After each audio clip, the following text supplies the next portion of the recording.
there is a paradox which we have, that most of the Indian developers do not want to make games for India. They want to make games for global markets, while a lot of global companies are looking at India and figuring out how to get into this market and how to really make money in this market. And I think I have a very strong panel here, which is none of them is going to talk about in-app purchases, because that's something which, how many of you are developers here? Can you raise your hands, please? Okay, 4, 5, 7, 8. Okay, great. So all of you guys know in-app purchases and all that stuff. So I think one of the questions which is typically asked is, should we really make games in India or not? And before I start, I'll just request my fellow panelists to just introduce themselves very shortly, and so that our audience know that what do you do, and if they want to seek you out, they know what to seek you out for. And then we can start our discussion. You can start from Ryan, from yourself. All right. Hello, everyone. Ryan Weber with NativeX, Chief Product Officer and co-founder. NativeX, for the last few years, have been investing 100% focused on being the leading native ad technology for mobile games. We've started off as an offer wall provider and quickly expanded to a very wide assortment of ad units, with our specialty really focusing on delivering a better experience around the ads. And we've seen a lot of growth on our rich media and video ad units, and we're excited to be here. David? David Berman, Senior Director of Product Development at Perk.com, the Appsaholic arm. What I work on is the SDK side of our loyalty and rewards platform. We use primarily, rewarded video to reward our users. We're developers ourselves. We have a whole list of apps that we monetize through video. Right now, we're working on expanding all of our options for other developers to include our platform within their own apps, and through that reward their own users without much of the legwork. Anyway, I'm really excited to be here. I'm looking forward to talking about monetization with these guys. Thank you. Prashant? Hi, good evening, everyone. I'm Prashant Dikshit. I head the business for VMAX. VMAX.mobi, we are a mediation platform. We work with developers to help them monetize their apps through multiple ad sources in a single integration. We would love to discuss this and probably share more insights on how easier we can do it for you. Nishant? Hi, good evening, everyone. My name is Nishant Kavi. I head developer relations for Pocket in India. Pocket is India and Southeast Asia's leading rewarded video ad, platform. We are close to, integrated with 100+ developers in these regions. We would love to discuss more about our opportunity or products with you. Thank you. Hi, my name is Sanjay Sinha. I head Fortumo, country manager Fortumo for India and South Asia market. Fortumo is a mobile payment gateway. So how are different from other payment gateways? We bill through operator billing. So in this case, in our mobile payment case, the money is deducted from telecom operators' balance. As you know that the credit card penetration in India is pretty low. So only 22 million users are having credit card and slightly more debit card, but still a lot of users are outside of this digital payment system. But most of the 900 million users have mobile phone. This mobile phone has some kind of a money or wallet inside their balance. This balance can be used to pay for their digital purchase like games, content, and any other utilities.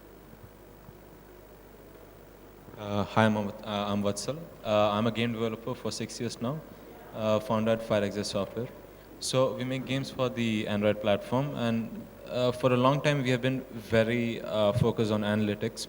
So over the last few months and so, we have been making a custom analytics and have been discovering some nice data on monetization that can be leveraged by game designers, and focusing on alternate channels for monetization, not just IAPs, not just video ads, but various other kinds of channels that you can establish in your game to get additional revenue. Thanks. So we have a great mix of global players, local players, mature players, emerging players, and I think that adds to the confusion as a developer which you will have is whom to take, whom not to take, which ad mediation platform to integrate, what kind of formats can we make. So welcome to this confusion. If you are hoping that we will be able to solve this confusion, I don't think so. We will have a black and white answers. Yeah. But what we'll try to help you is demystify some of these things, and hence, without much ado, what I would like to really kind of ask opinion of my co-panelists, fellow panelists here is, what do you think? Should an Indian developer really be making a game for India, given that the general impression is that it's impossible or difficult to monetize in India? So we could start, Ryan, from you and go in that order, or Vatsal from you. Or let's start from Vatsal. He's the youngest startup. Let's do that. Well, yes, if you talk from a game developer's perspective, then definitely it makes sense to think that an Indian game designer would be able to make a better game based on Indian mythology or culture in some way. I mean, we saw Asura today, which is based on Indian mythology and looks like a brilliant game.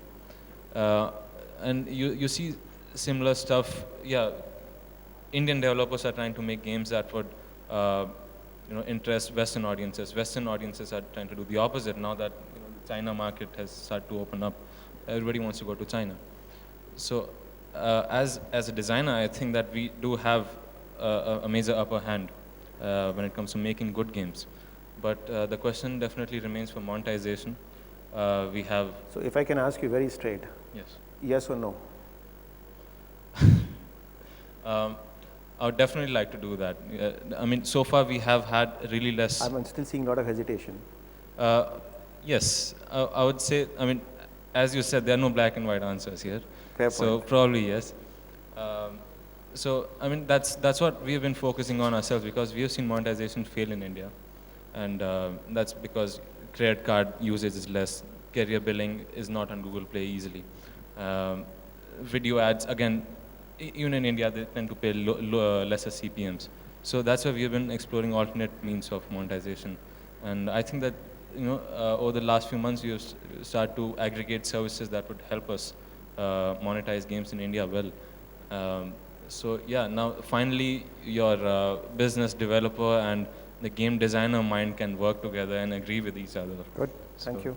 That's a great developer perspective. I think he touched upon a couple of points, which was very nice. Is video ads don't pay. Career billing is not happening. And I think I have some experts, preview to the previous conversation which I was doing between David, Ryan, and Nishant. Video ads don't pay. Do you really agree with that? Any one of you?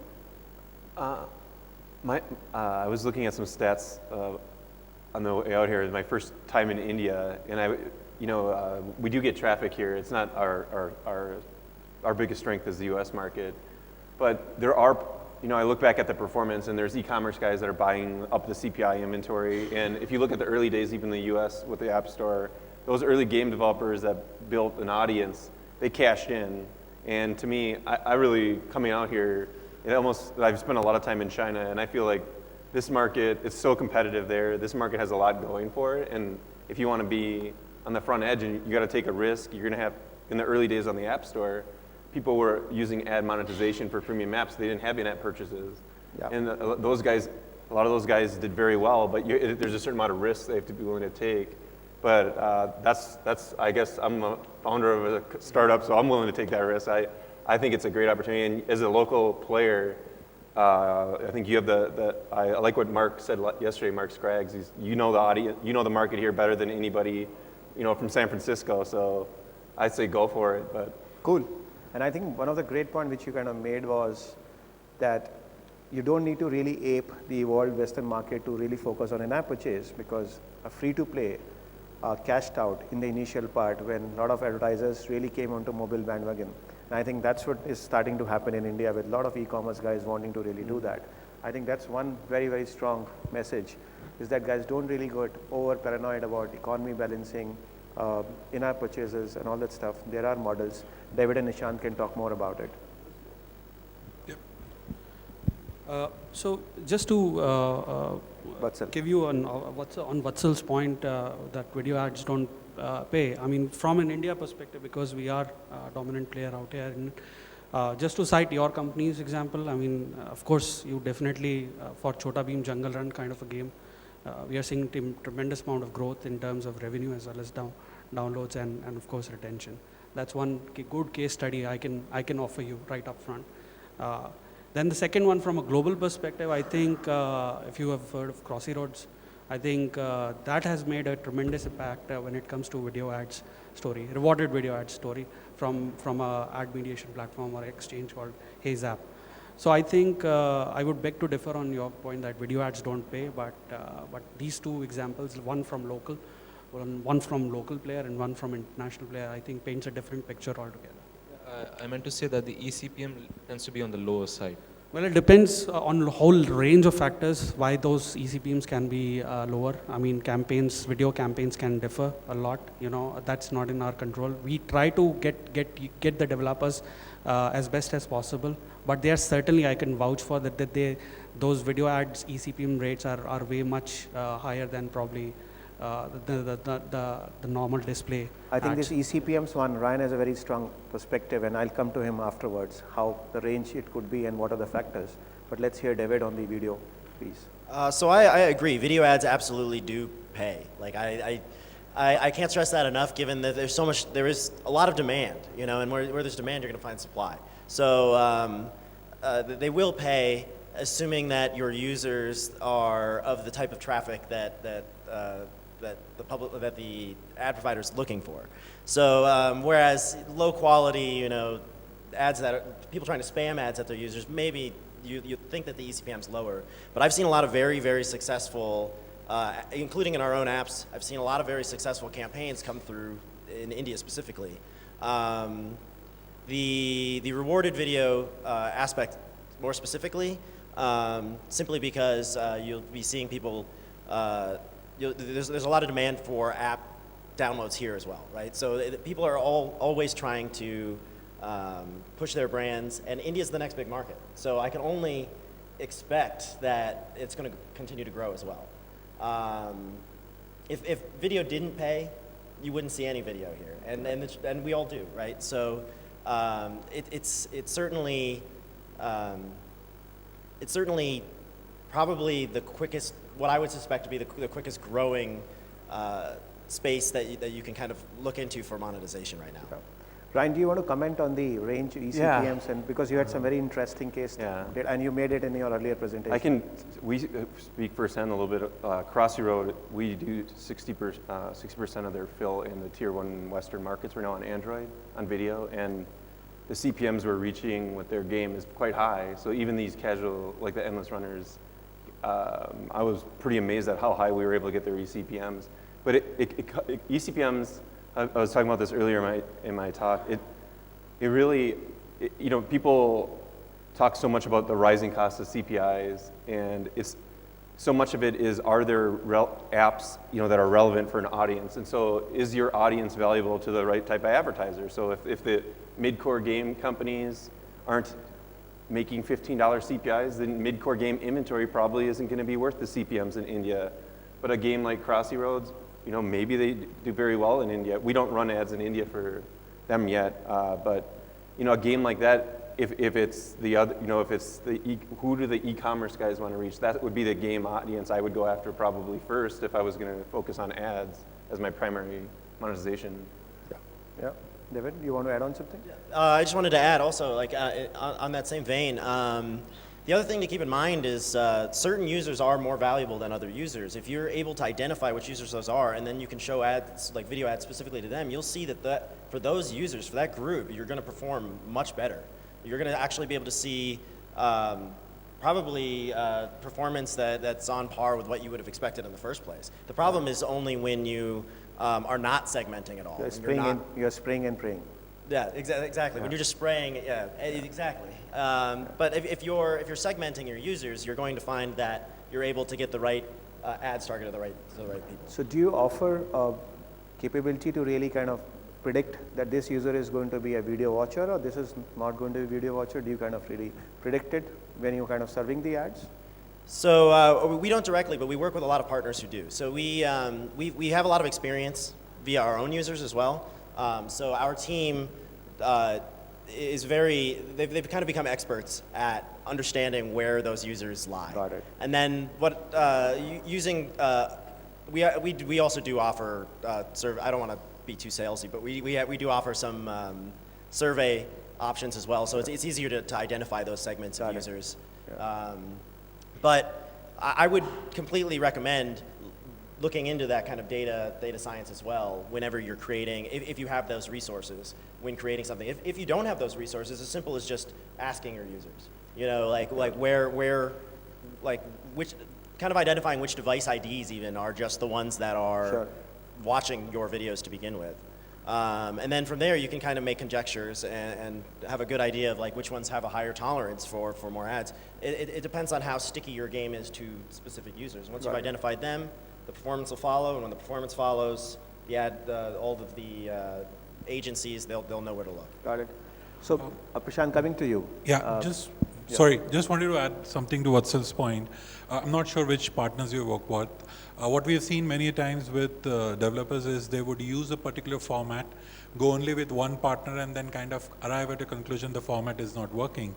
Because the format, or most of the format, especially video currently, is the best working format, and many more developers, both the global as well as India, are using this format, and it's paying really well. What ideally should be done is a mix of more than one partner. If you're using a global partner, use a local partner also. That's where you arrive at the right average, and you get a perspective on what really is working in that format. So essentially what you're saying is a mediation platform, which is what a good plug for your product is. Yeah. No, beyond a mediation platform, I'm not even aware which partner they've used, but yes, try everything. That's probably, can you get an answer? Ryan, you. Real quick, so we actually we have a very developed data science capability, and one of the things we look at is the ad format and also behavioral features of the user. So we look at what types of ads are they responding, what type of ad formats are they responding to. But with video, I don't think this is the most video right now in games is rewarded video. It's opt-in video, and so it's not very, it's not intrusive at all. So it's taking up these placements where you're not giving up a lot of real estate because the user has to take an action to start the video. So they're already opting in. So I don't see a huge, if you start looking at like alerts or interstitials, this is where you're probably wasting inventory not using behavioral feature like that. But I think on the video side, if you're sticking with the kind of standard reward video, it's probably less influential. Sanjay, you wanted to? I just wanted to add one point about Indian developer making game for India. In our billing system, there are 5 Chinese developers who have made Tinpatti and integrated us for India markets. So obviously then Indian cultural themes being used by external developer and making money in India, there is definite opportunity for Indian developers. Got it. So one of the things which, as an indie, there is a lot of confusion. How do I reach out to these guys? How do I kind of get which one, how to integrate, which platform to integrate? Now, I may not have resources to experiment with everything. So in your experience, what do you think is the right approach they should take? Because now there are multiple ad mediation platforms itself. Initially, one thought that there could be one mediation and that will solve.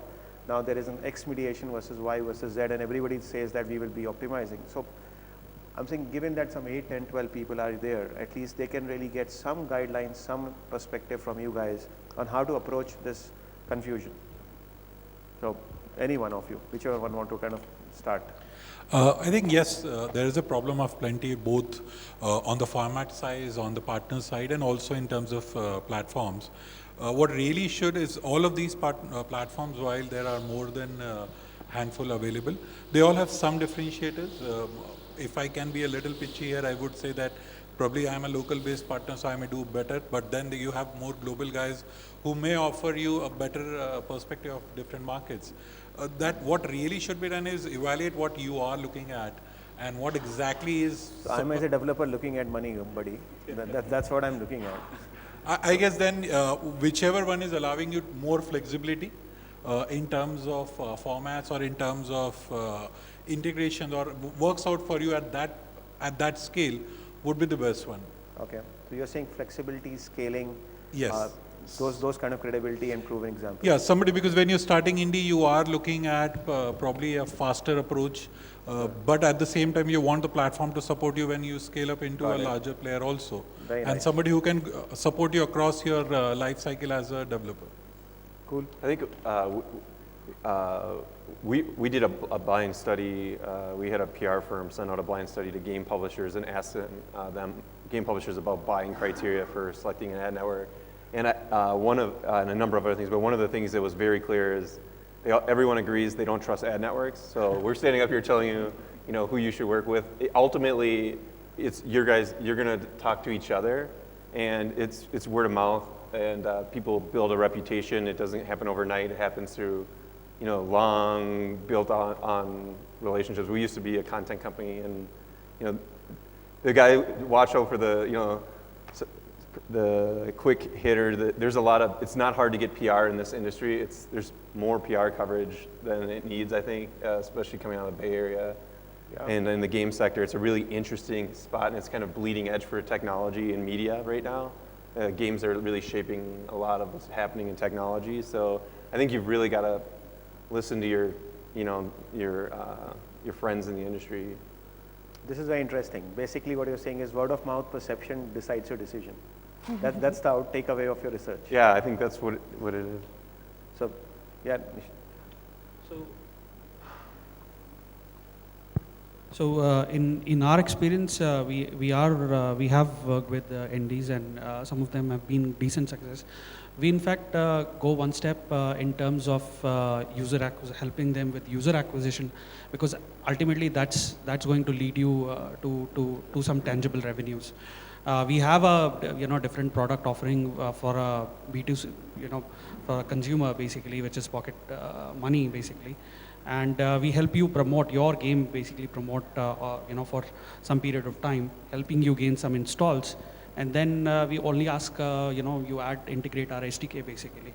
So this is one kind of experiment which has kind of worked. Sure. We ensure that the game should be of good quality, and that's how it's going to drive some installs for you. So guys, moving on to a very specific thing, there are so many formats of advertising-based revenue today.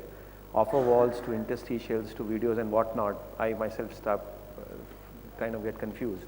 So what do you think, how does one take a decision to what kind of format to get into what game? Is it a function of what kind of users do you have? It is a function of what kind of genre you have? And that may really help the developers a little bit to really not go for everything under the sun, and then kind of really just kind of, David, you were kind of talking about it earlier.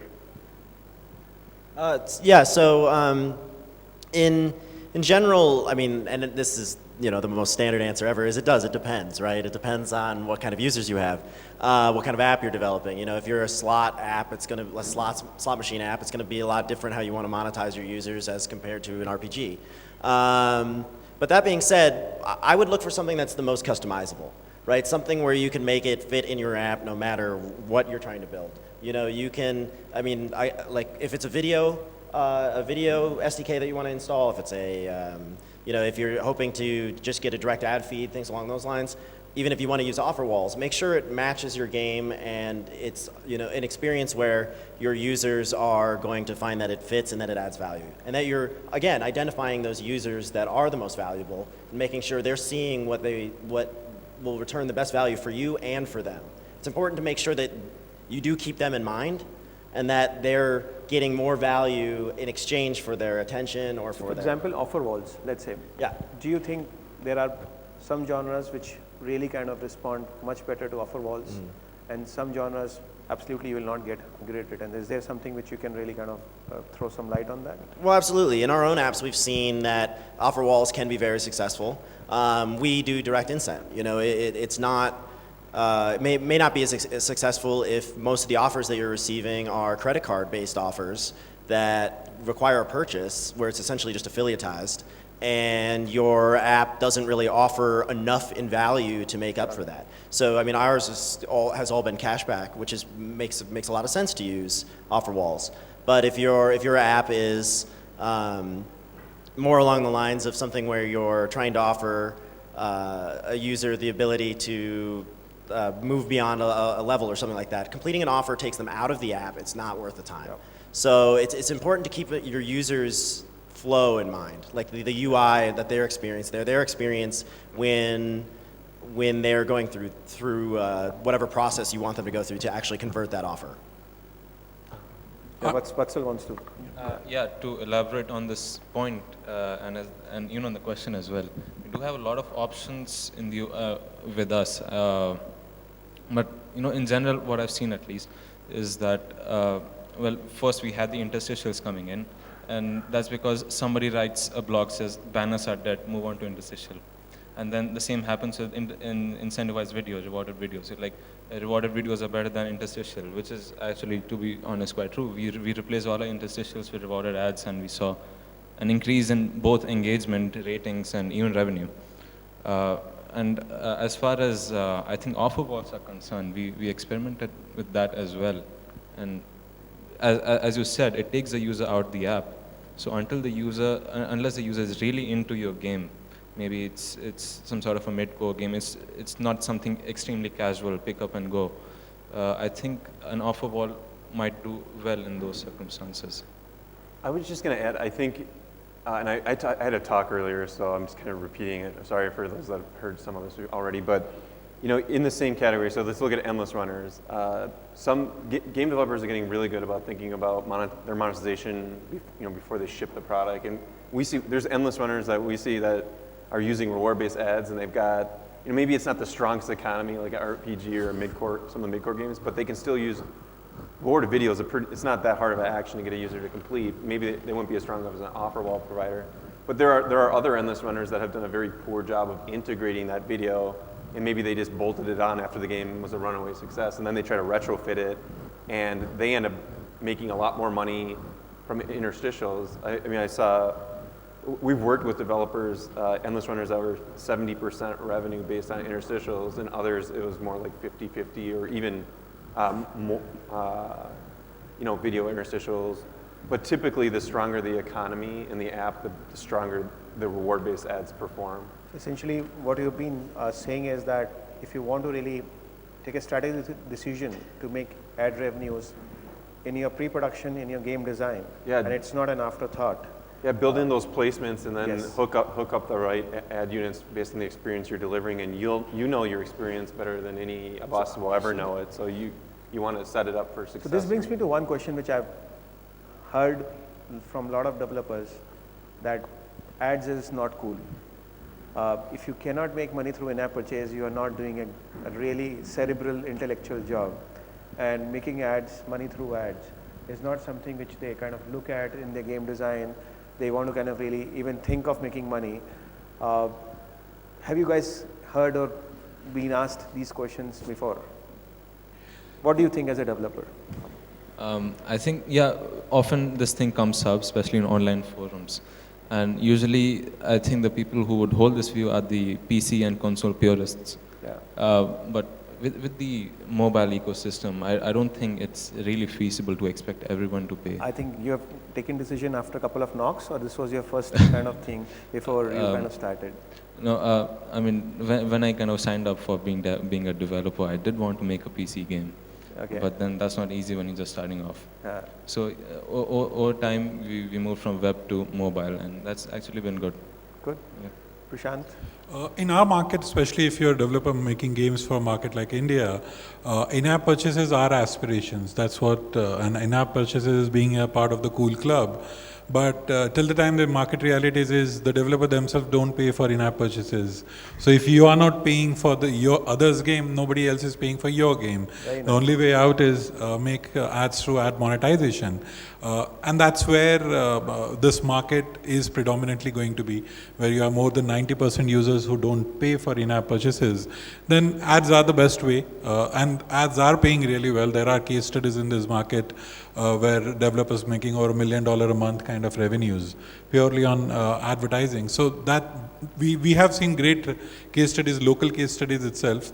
So yes, use the right mix, and I think aspire for in-app purchases, but probably not this market. There are other markets where Indian developers can do great in-app purchases. Cool. So sorry. There's, like in messengers, there's purists, no advertising, only in-app purchases, WhatsApp, then you got Facebook, all in on ads. You know, there isn't a one-size-fits-all business model. Different consumers respond differently, but if you look at it, there's more independent studies basically affirming that reward-based video is it's there. People would prefer to have it than not have it in a game right now. Go look. I mean, I presented a few of them earlier. I had 6. I didn't even have to look. I found 6 studies all saying the same thing. Yep. And if you actually look at it, if you don't provide these rewarded video opportunities, your users are going to write bad reviews, and we see that. And that's actually the easiest thing. We go to a publisher and say, here's all your bad reviews. You probably should put video in. Are they that pure that they're not going to listen to the users? Because then they're just making poor product. I don't know. I obviously have a bias, but. In fact, I will just share the local study, and with Nishant, Nishant helps us in reward videos. We saw it in our game, which is more kids audience. When we introduced rewards in a part of core loop, our monetization just doubled. Yeah. Retention increased because the users were not kind of just getting stuck. They were getting an option to really move forward. Session times increased. All the parameters. So your engagement and monetization, if something can really make it work positive in the same sense, I think you've got something which is going. Because typically you have as a game designer, constant fight that when you want to really make more monetization, retention kind of goes down. So I think if you are really kind of looking at games in India, there is an opportunity to monetize. The costs are not very high of making games, and you can really recover your money and make more money if you can focus on ad as your strategy in part of your game design document, and then kind of focus on retention. So I think that can happen. However, Sanjay, you have been very patient. You have been listening to all the ad guys kind of talking about. I just want to kind of really ask you that carrier billing, which has been ecosystems, continuous demand from Google Play, and whenever it's happened, God knows. In the meantime, how can Fortumo and who are other players who can offer such alternate ways to monetize? It's so true that the Google Play, its presence is immense. But in addition to that, there are alternate ecosystem, Android ecosystem, where there is a OEM preload or alternate Android app stores. So developers should work out the strategy where they can integrate with the carrier billing. So there is 2 processes here. One is the integration. The second is the distribution. So for integration, the players like Fortumo has a self-service portal. Any indie developer or large developer can visit there, register, download SDK. Within 2 days, you are integrated, and your application, you can charge your user across at least 70-80% of Indian cellular user on prices starting from ₹1 to ₹500. So that's kind of flexibility. Sanjay, are there any case studies which you can kind of talk about where local developers have benefited, or even the Chinese guys which you spoke about? Yes, so just to give a sense, like Prashant was talking, there are case studies of developers making $1 million from ads in India. Are there any case studies where?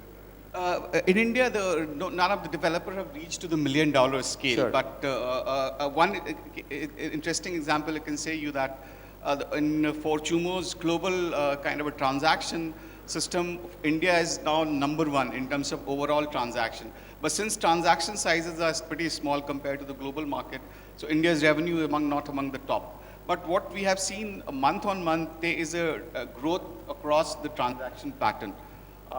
And many of the developers are across the gaming sector, Chinese and local one are generating significant revenues. Cool. So that is one example, can take it, and the trend is growing. And also now telecom operators, the policy about developer interaction is much better in terms of, one is the revenue, and overall they also have a self-service portal. A lot of operator has a portal where a developer can integrate. So process is much simpler. So I believe being a purist makes sense for developer to pragmatist, where they can mix up with advertising revenue as well as in-app revenue in their kind of bracket. Cool. Guys, we have last 10 minutes. So if there are any questions, we can take it up from the audience.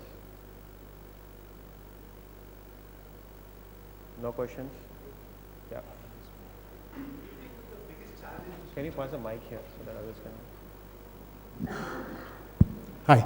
Do you think that the biggest challenge currently is the lack of content made for India, kind of games that the people can identify with, or is it just that our development stand is not there? I mean, we cannot really make a game that can say, compete against games like Clash of Clans or whatever. So.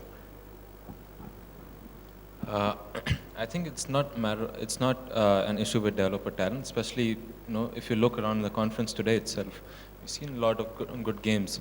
Um, I think if I could do some rough analysis in the head, I would say that most of the smartphone users in India are in tier one, sort of, the one who play games, and then these people are also the young ones who are much influenced by Western culture. I mean, TV shows and movies and so on. So they do have an affinity for games which are based on Western themes.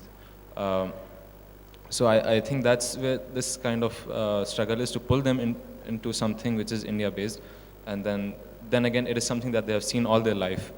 So you have to create a good game, and if you want to make it, you have to create a good game and based on Indian culture. So I think the developer skill is there. I guess making it cool would be the thing, would be the difficult thing. Making it cool and more suited for the new generation. But My take is very different from him.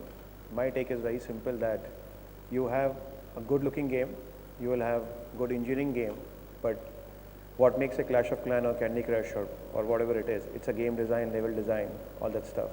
That's the area which we are lacking. And that is where, let's say, somebody like Moonfrog has done a great job in terms of figuring out good design, good game, and all that stuff. So I think we have great talent. We are really kind of looking at good game mechanics, innovation game mechanics, but that could have run well in a free-to-play kind of environment. In a freemium environment where there are a lot more complexities, that's where we kind of struggling. And I think it will take its own time, because we were not a gaming nation. We are becoming a gaming nation. We are getting those perspectives. Kids now are playing games when they are 2, 3, 5, 6, 7, 8, and they will be exposed to a lot of psychological hooks while they are themselves growing up. And I think that is where we will keep on improving. So a combination of Indian cultural thing where the Indian engineering talent meets the game design, I think that would be an ideal if somebody can really kind of do that. However, the game design also needs to have consumer psychology, understanding local, and that's where you can't just take an expat and implant him in India and kind of create a combination and kind of do that magic. Having said that, there are a couple of other developers which are emerging, and I'm very hopeful, and that number of couple keeps on increasing in every conference and in GDC which I'm seeing. So I'm very hopeful that you would see in next 2-3 years a top 20 app store of Google Play will have 10 games made from local and not just the global games. So it's the IP can let you sampling. Beyond that, game has to stand on its own, and it's a depth of the game which kind of keeps you engaged continuously. The retention is what really keeps you going. So that's my honest answer. Any other question, guys? Yeah. Hi, Manish. My question is for you. So since now Nazara is one of the leading gaming companies in India, what are the responses you have seen for your games? Either some of the case studies that you can share because you're one of the leaders in this industry. And second is towards the advertisement that we have said inside the games. So again, if you can share some light from Nazara's perspective, like what kind of response you have seen in the advertisement as well on your end. See, Nazara's strategy is slightly different from being indie developer, because we believe that, and that's my personal belief, previously at Reliance Games and here also, I believe that IP-led games is what lead you to discovery, and that solves one of the biggest problem without giving money to any one of these guys. Yeah, and how do you get the game discovered, first of all? So what we have done is we have tied up with a lot of IPs, and Chhota Bheem is one of them, and focused on kids, and we have made a game. Our strategy was very clear that it would be made for India, and hence we chose the development platform to be Coco, not Unity, so that the size remains lesser. We were very clear that the monetization is going to be happen ad, and as Ryan said, in our game design we kept that as a central thing, not the in-app purchase. So reward videos, there is a currency which is getting consumed, there is a source and sink, but you can really have source from rewarded videos, not just from the grinding point of view. Yeah. The third thing which we did was relentless focus on retention. So we have got D1, D7, D15, D30. D30 is still not very good, still 4-5%. I would have loved to be 10%. But if you got your retention, if you've got your IP discovery happen, reward videos with the help of a lot of Pocket and other guys. We are really doing it. But more importantly, what we are now going to the brands, and very soon you will see Parlay integrated into a game. It's not a deep integration, it's a native ads, but those are the things which we are looking at in alternate ways of monetization. What we believe is it's a medium. You have consumers, you have your fans, which are relevant audience for a particular brand. If you have large number of people already kind of lean forward medium, unlike a TV, which is a passive medium, brands are very happy. And today I am happy to share that we have a large inflow of brands which are directly approaching us to really kind of do native advertising because of the IP and the number of consumers which we can offer to them. Because a brand is not interested if you don't have scale. Yeah. So last question is what I have time for. If not, I'm good on my promise to the moderator. Nothing? Thank you guys. Thank you very much for your inputs. Thank you very much.